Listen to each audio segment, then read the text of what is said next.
At the Mountains of Madness by Howard Phillips Lovecraft.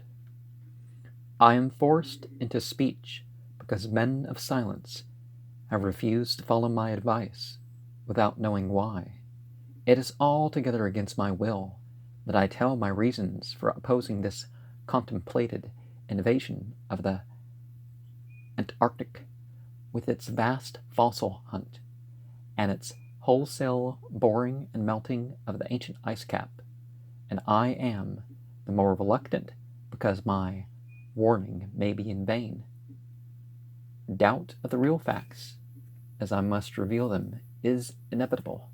Yet if I suppressed what will seem extravagant and incredible, there would be nothing left. The hitherto withheld photographs, both ordinary and aerial, will count in my favor, for they are damnably vivid and graphic. Still they will be doubted because of the great lengths to which clever fakery can be carried. The ink drawings, of course, will be jeered at as obvious impostures, notwithstanding a strangeness of technique which art experts ought to remark and puzzle over. In the end,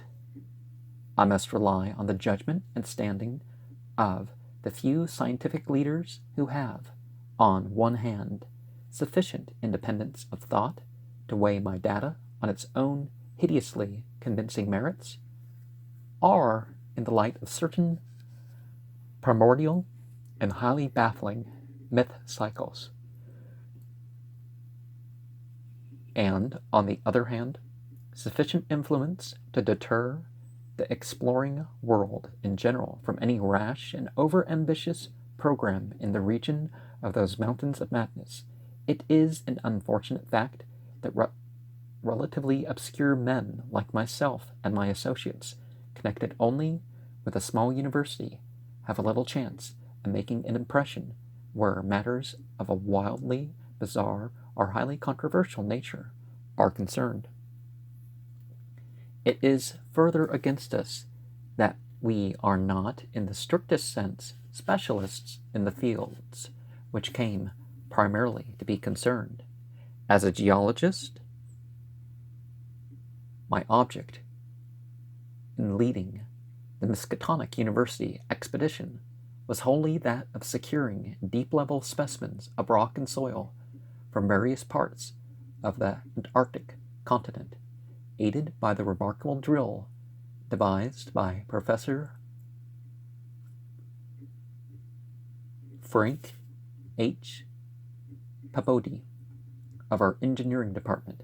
I had no wish to be a pioneer in any other field than this, but I did hope that the use of this new mechanical appliance at different points along previously explored paths would bring to light materials of a sort hitherto unreached by the ordinary methods of collection. Pabodie's drilling apparatus, as the public already knows from our reports, was unique and radical in its lightness, portability, and a capacity to combine the ordinary artesian drill principle with the principle of the small circular rock drill in such a way as to cope quickly with strata of varying hardness.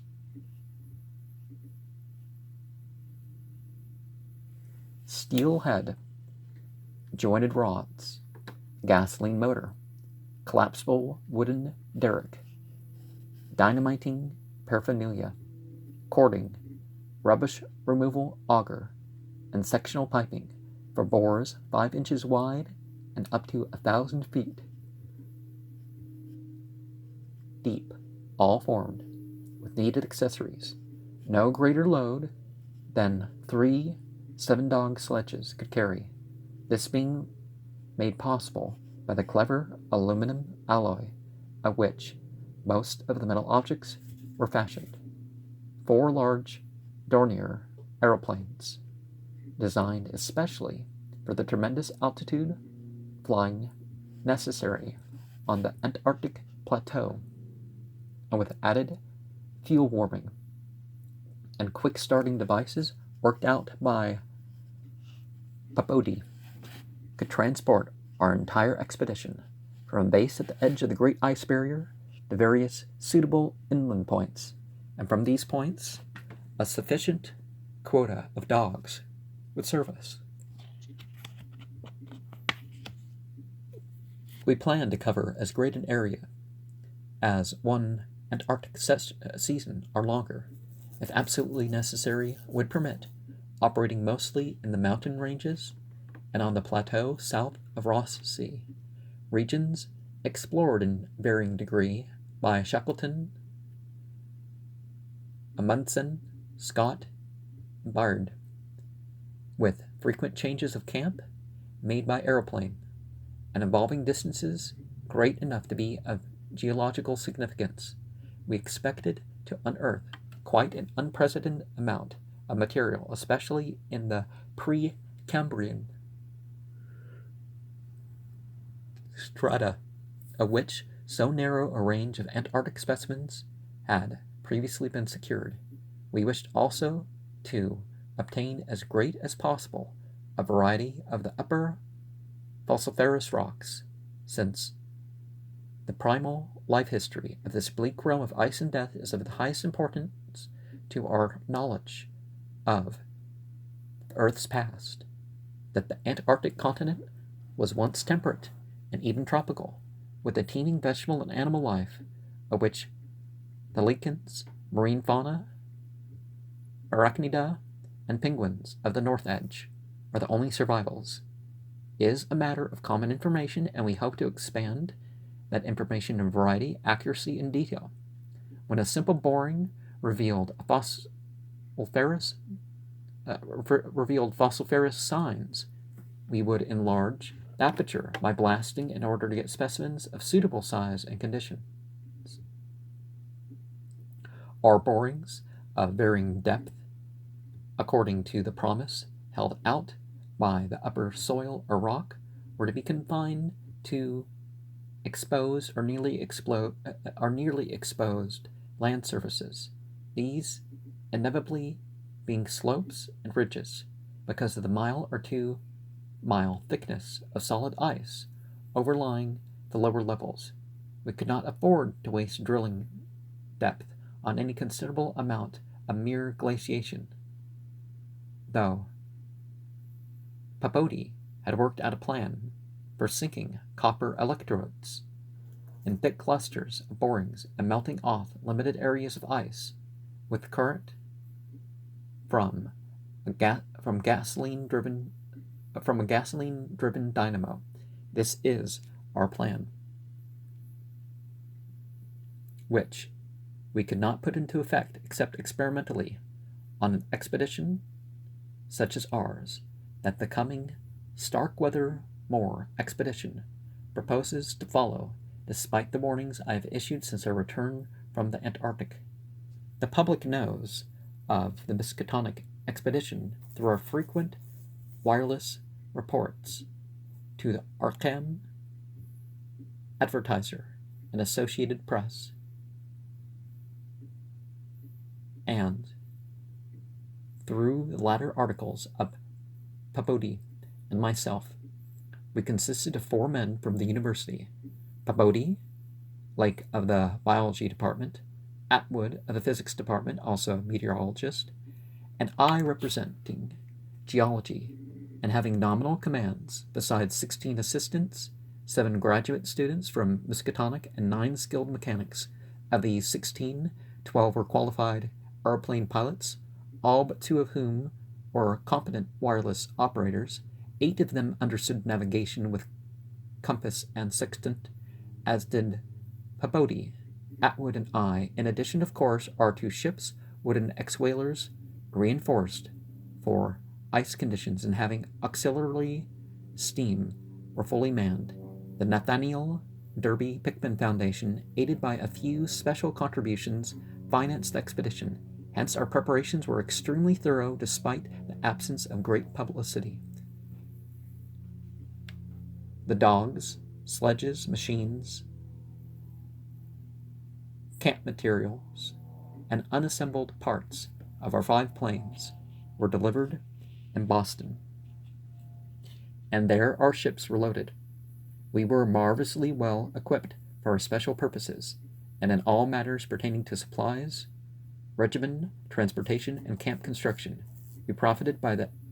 excellent example of our many recent and exceptionally brilliant predecessors. It was the unusual number and fame of these predecessors which made our own expedition ample, though it was so little noticed by the world at large.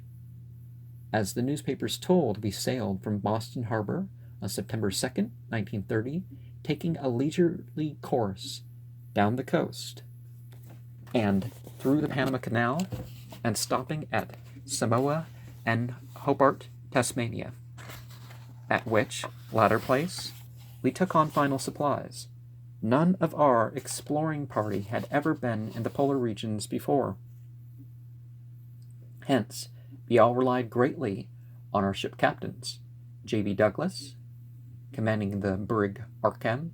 and serving as commander of the sea party, and George Thorfinson, commanding the bark Miskatonic,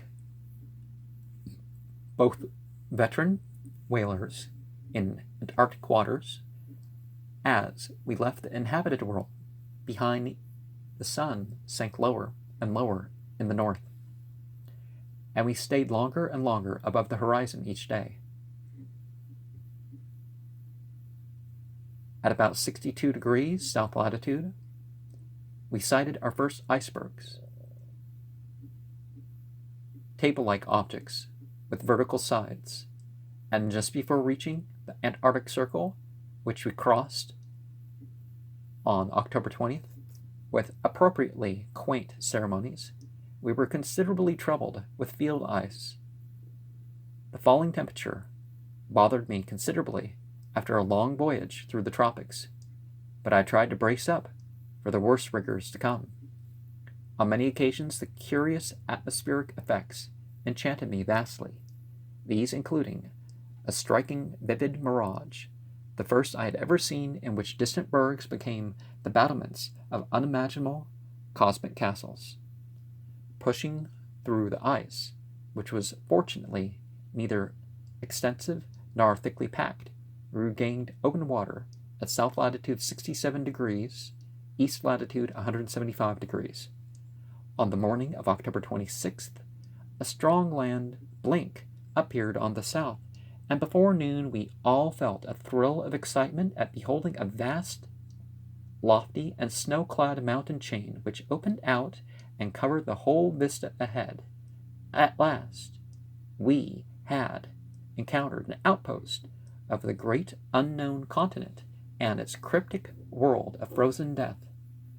These peaks were obviously the Admiralty Range, discovered by Ross, and it would now be our task to round Cape Adare and sail down the east coast of Victoria Land to our contemplated base on the shore of McMurdo Sound, at the foot of the volcano Erebus in south latitude 77 degrees 9 minutes. The last lap of the voyage was vivid and fancy-stirring, great barren peaks of mystery looming up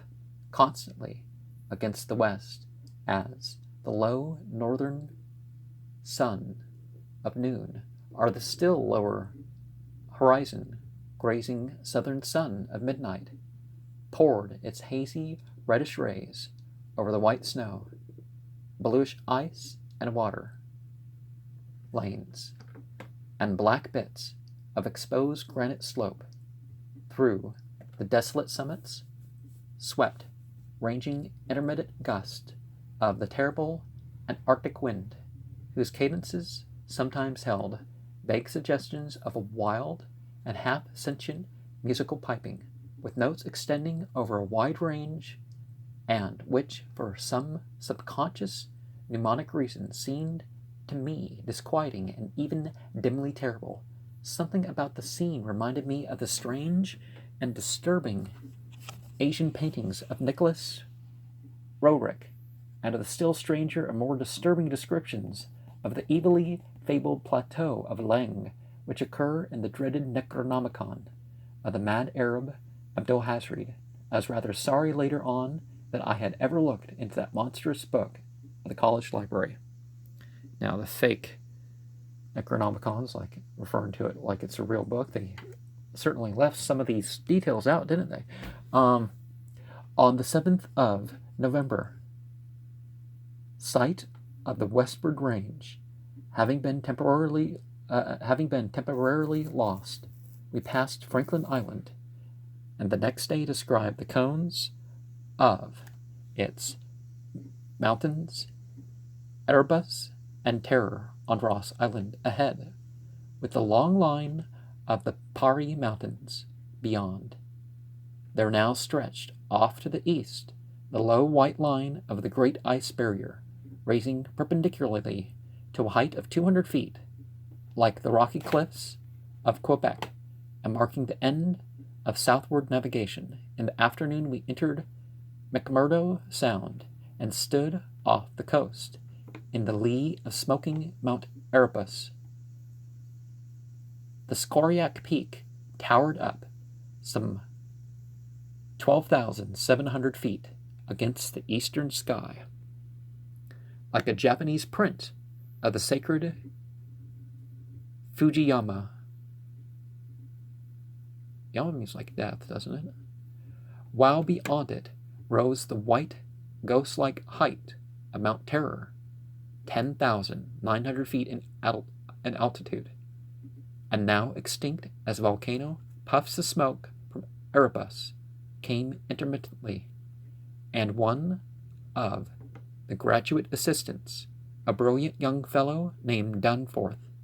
pointed out what looked like lava on the snowy slope, remarking that this mountain, discovered in 1840, had undoubtedly been the source of Poe's image when he wrote 7 years later of the lavas that restlessly roll their sulphurous currents down Ya Neck, in the ultimate climes of that pole, that groan as they roll down Mount Ya Neck, in the realms of the boreal pole. Danforth was a great reader of bizarre material and had talked a good deal of Poe.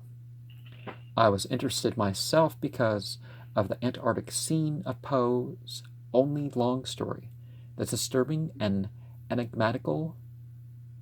Arthur Gordon Pym. On the barren shore and on the lofty ice barrier in the background, myriads of grotesque penguins squawked and flapped their fins, while many fat seals were visible on the water, swimming or sprawling across large cakes of slowly drifting ice. Using small boats, we effected a difficult landing on Ross Island shortly after midnight on the morning of the 9th, carrying a line of cable from each of the ships and preparing to unload supplies by means of a breeches buoy arrangement. Our sensations on first treading Antarctic soil were poignant and complex, even though at this particular point the Scott and Shackleton expeditions had preceded us. Our camp on the frozen shore, below the volcano's slope, was only a provision of one. Headquarters being kept abroad the Arkham, we landed all our drilling apparatus, dogs, sledges, tents, provisions, gasoline tanks, experimental ice-melting outfit,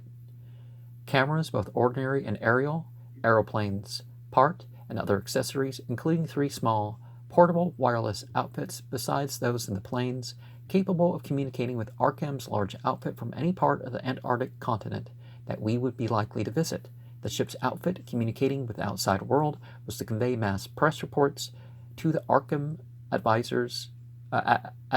powerful wireless station on Kingsport Head, Mass. We hoped to complete our work during a single Antarctic summer, but if this proved impossible, we would winter on the Arkham, sending the Miskatonic north before the freezing of the ice for another summer's supplies. I need not repeat what the newspapers have already published about our early work of our ascent of Mount Erebus, our successful mineral borings at several points on Ross Island, and the singular speed with which Peabody's apparatus accomplished them, even through solid rock layers. Our provisional test of the small ice-melting equipment, our perilous ascent of the Great Barrier with sledges and supplies, and our final assembling of 5 huge aeroplanes at the camp atop the barrier, the health of our land party, 20 men and 55 Alaskan sled dogs, was remarkable, though of course we had so far encountered no really destructive temperatures or windstorms. For the most part, the thermometer varied between 0 and 20 degrees, or 25 above, and our experience with New England winters had accustomed us to rigors of this sort. The barrier camp was semi-permanent and destined to be a storage cache for gasoline, provisions, dynamite, and other supplies. Only 4 of our planes were needed to carry the actual exploring material, the 5th being left with a pilot and 2 men from the ships at the storage cache to form a means of reaching us from the Arkham in case all our exploring planes were lost. Later, when not using all the other planes for moving apparatus, we would employ 1 or 2 in a shuffle transportation service between this cache and another permanent base on the Great Plateau from 600 to 700 miles southwest beyond Beardmore Glacier. Despite the almost unanimous accounts of appalling winds and tempests that poured down from the plateau, we determined to dispense with intermediate bases, taking our chances in the interest of economy and probably efficiency. Wireless reports have spoken of the breathtaking 4-hour nonstop flight of our squadron on November 21st over the lofty shelf ice, with vast peaks rising on the west and the unfathomed silences echoing to the sound of our engine. Wind troubled us only moderately, and our radio compasses helped us through the one opaque fog we encountered. When the vast ice loomed ahead between altitudes 83 degrees and 84 degrees, we knew that we had reached Beardmore Glacier, the largest valley glacier in the world, and that the frozen sea was now giving place to a frowning and mountainous coastline. At last, we were truly entering the white, undead world of the ultimate South. Even as we realized it, we saw the peak of Mount Nansen in the eastern distance, towering up to its height of almost 15,000 feet. The successful establishment of the southern base above the glacier in latitude 86 degrees, 7 minutes, east longitude 174 degrees, 23 minutes, and the phenomenally rapid and effective borings and blastings made at various points, reached by our sledge trips and short aeroplane flights, are matters of history, as is the arduous and triumphant ascent of Mount Nansen by Peabody and 2 of the graduate students.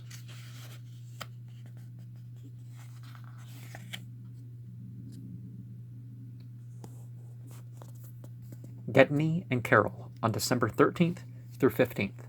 We were some 8,500 feet above sea level, and when experimental drillings revealed solid ground only 12 feet down through the snow and ice at certain points, we made considerable use of the small melting apparatus and sunk borers and performed dynamiting at many places where no previous explorer had ever thought of securing mineral specimens. The Precambrian granites and beacon sandstones thus obtained confirmed our belief that this plateau was homogeneous with the great bulk of the continent to the west, but somewhat different from the parts lying eastward below South America, which we then thought to form a separate and smaller continent divided from the larger one by a frozen junction of Ross and Weddell Seas, though Byrd has since disproved the hypothesis. See, hypothesis is a educated guess, which is more than what most people say of a theory nowadays, but a theory is what's proven by the facts to date. It ceases to be a theory when that's not the case. In certain of the sandstones, dynamited and chiseled after boring revealed their nature, we found some highly interesting fossil markings and fragments, notably ferns, seaweeds, trilobites, crinoids, and such mollusks as lingula and gasteropods, all of which seemed of real significance in connection with the region's primordial history. There was also a queer triangular striated marking about a foot in greatest diameter, which, like pieced together from three fragments of slate brought up from a deep blasted aperture. These fragments came from a point to the westward near Queen Alexandria Range, and like as a biologist seemed to find their curious marking unusually puzzling and provocative, though to my geological eye it looked not unlike some of the ripple effects reasonably common in the sedimentary rocks, since slate is no more than a metamorphic formation into which a sedimentary stratum is pressed, and since the pressure itself produces an odd distorting effect on any markings which may exist, I saw no reason for extreme wonder over the striated depression. On January 6th, 1931, Lake Pabodie, Danforth, all 6 of the students, 4 mechanics, and I flew directly over the South Pole in 2 of the Great Plains, being forced down once by a sudden high wind, which fortunately did not develop into a typical storm. This was, as the papers have stated, one of several observation flights, during others of which we tried to discern new topographical features in areas unreached by previous explorers. Our early flights were disappointing in this latter respect, though they afforded us some magnificent examples of the richly fantastic and deceptive mirages of the polar regions, of which our sea voyage had given us some brief foretastes. Distant mountains floated in the sky as enchanted cities, and often the whole white world would dissolve into a gold, silver, and scarlet land of Dunsanian dreams and adventurous expectancy under the magic of the low midnight sun. On cloudy days we had considerable trouble in flying, owing to the tendency of snowy earth and sky to merge into one mystical opalescent void, with no visible horizon to mark the junction of the two. At length, we resolved to carry out our original plan of flying 500 miles eastward with all 4 exploring planes, and establishing a fresh subbase at a point that would probably be on the smaller continental division, as we mistakenly conceived it. Geological specimens observed there would be desirable for the purposes of comparison. Our health so far had remained excellent, lime juice well offsetting the steady diet of tinned and salted food, and temperatures generally above 0 enabling us to do without our thickest furs. It was now midsummer, and with the haste and care we might be able to conclude work by March, and avoid a tedious wintering through the long Antarctic night. Several savage windstorms had burst upon us from the west, but we escaped damage through the skill of Atwood, devising rudimentary aeroplane shelters and windbreaks of heavy snow blocks, and reinforcing the principal buildings with snow. Our good luck and efficiency had indeed been almost uncanny. The outside world knew, of course, of our program, and was told also of Lake's strange and dogged insistence on a westward, or rather northwestward, prospecting trip before a radical shift. to the new base, it seemed he had pondered a great deal, with alarming, radical daring, over that triangular, stratiated marking in the slate, reading into it certain contradictions in nature and geological period, which whetted his curiosity to the utmost and made him avid to sink more borings and blastings in the west stretching formation to which the exhumed fragments evidently belonged. He was strangely convinced that the marking was the print of some bulky, unknown, and radically unclassifiable organism of considerably advanced evolution, notwithstanding that the rock which bore it was of so vastly ancient a date, Cambrian, if not actually Precambrian, as to preclude the probable existence of not only of all highly evolved life, but of any life at all above the unicellular, or at most the trilobite stage. These fragments, with their odd marking, must have been 500 million to 1,000 million years old. And we see a lot of stuff that's like, well, we're told that the Earth's this old, and is it absolutely proven, or that humanity and various other things, these things went extinct at this time, these didn't exist at this time, and so much of this stuff, it turns out there's